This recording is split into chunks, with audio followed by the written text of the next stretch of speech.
Yes, karibu sana katika chaneli yangu. Hakuna maumivu zaidi. Tunaangalia maumivu ya mgongo, tunaongelea maumivu ya goti. Wakati mwingine kwenye goti unashindwa namna gani ya kufanya kwa sababu ya maumivu. Tunaongelea maumivu ya sehemu mbalimbali za mwili, hususa sana ni kwenye goti na maeneo ya mgongo kama kawaida. Nini ufanye kama umepata maumivu ya kwenye goti? Tuangalie jinsi gani goti linavyokuwa linaathirika pale mtu anapokuwa amepata maumivu, anashindwa kukimbia, anashindwa kutembea, ni kwa sababu ya kulika kwa gegedu.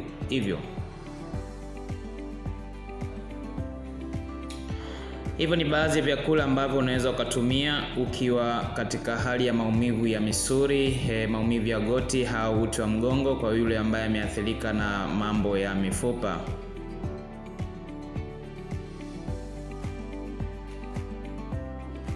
Vitamini D inakusaidia sana.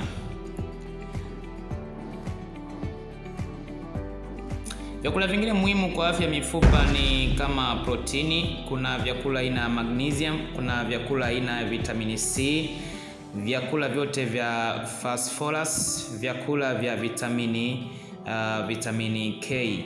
Ni vyakula muhimu sana kuvipata katika mwili wako.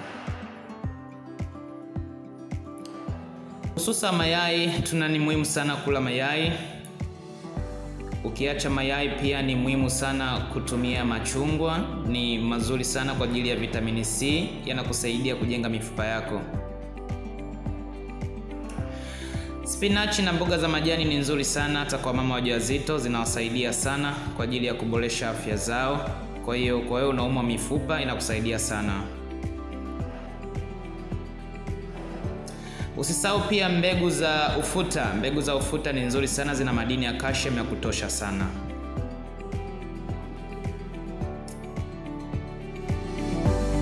Pia nyama ya ng'ombe na maziwa ya ng'ombe ni muhimu sana kutumia. Asante sana.